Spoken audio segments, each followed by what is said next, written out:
So in this particular problem, it says here, as shown in the figure below, we have a block of 3 kilograms that's pushed up against a vertical wall by a force of 60 Newton, acting at 45 degrees to the horizontal. In parentheses, it says ceiling.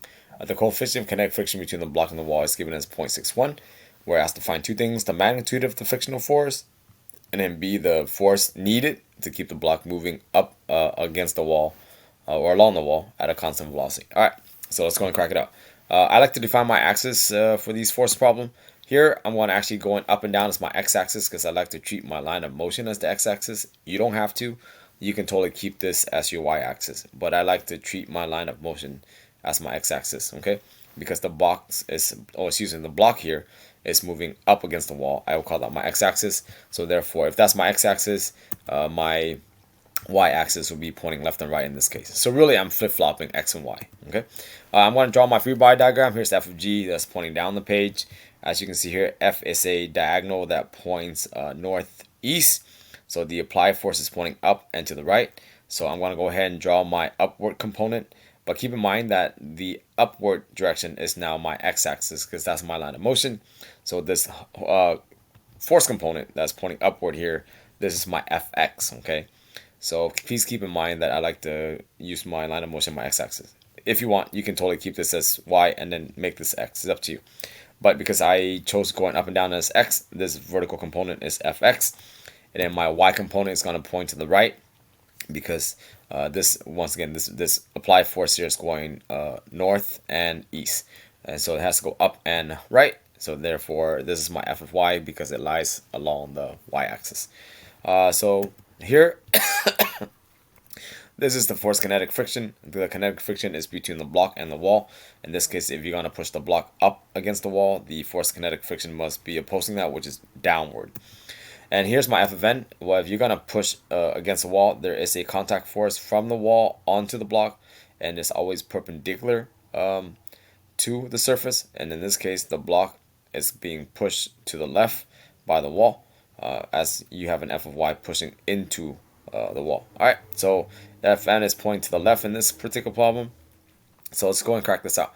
In order to find the magnitude of the frictional force, the first thing I want to do is I want to apply this function. Here's f of k. F of k is equal to mu k f of n. The reason I'm applying this particular function is because mu k is given. So if you read the problem correctly, it says the coefficient of kinetic friction is 0.61. Well, that's an indicator that you should start with f of k is equal to mu k f of n. Why? Because mu k is given. And you can find f of n super duper easy. So I'm going to go ahead and substitute in 0.61 for mu k. And the only thing I need is fn. But if you look at this diagram here, right, fn is pointing left, fy is pointing right. And those are the only two arrows I see along the y-axis, my y-axis, right? Which implies that f of n must equal to the magnitude of f of y. Well, f of y is super easy to find. F here is given as 60 newtons. The angle is 45 degrees.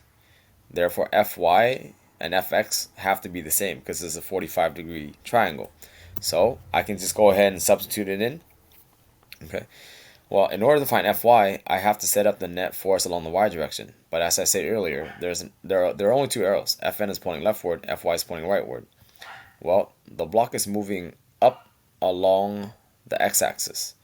It's not leaving the surface, so therefore the acceleration along the y-axis must be 0. So here I have Fn pointing to the left minus f of y. Okay, it doesn't really matter how you write it because ultimately you're just looking for the magnitude anyways. Here ay is equal to 0 because the box does not accelerate left or right. It's just moving up in this particular problem. Fn is what I'm trying to find because in order to find f of k, I have the coefficient already. I need Fn. So here, I need to keep f of n as my unknown. Fy here can be broken down into f cosine of 45. So if you watch this particular applied force here, okay, this applied force here is a diagonal. The angle is given touching the horizontal axis, which I happen to call y here. But this is my adjacent leg, and adjacent would be cosine. So hence, Fy in this case is f cosine of 45 because it's touching the adjacent leg. And m times 0 is just 0 on the right. So therefore, as I stated earlier, we already know that Fn, just by looking at the diagram, is pointing leftward, and the other arrow is pointing rightward is Fy, but they have to equal in magnitude, which makes sense. So here Fn is just equal to F of y, which is F cosine of 45. Now, we know what F is. F is 16 newtons. Cosine of 45, right, is from the triangle. If you plug this on your calculator, you should get Fn is equal to about 42.43 newtons. So that's the magnitude of F of n, okay? Now, well, to find F of k, we already know what Fn is, right? We did all this work to find Fn, so all we have to do is carry down our work. The coefficient is 0.61. Fn can be now substituted for 42.43, and so for here, the magnitude of F of k is simply 25.88. Now, if the word magnitude is not used, then you would say F of k is 25.88 newtons down the page, because it is pointing downward because the box is moving upward against the wall. All right, other than that, I want to move on to B, okay? In order to find part B, it's just find the force needed to keep the block moving up at a velocity.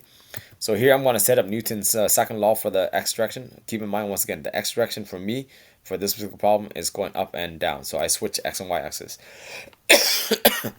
Okay, so therefore, if you look at the x-axis, right, you have to identify all the arrows that are pointing down and up. So here, the enlarging on the animation, so I'll do it one more time. Here's fx that's pointing upward. Here's f of g that's pointing down the page. F of k is also pointing down the page. Okay, so really I can just set fx minus f of g minus f of k, because fx points up the page, fg points down the page, and fk also points down the page. So in Newton's second law, I can just set that up. I can just say fx minus f of g minus f of k is equal to m, and acceleration here is 0 because it says constant velocity. So keep in mind as you do these practice problems, phrases like this are super duper important because it simplifies the problem. I set a is equal to 0 because it says it's moving up at a constant velocity. So here on the right side, m times 0 is just 0.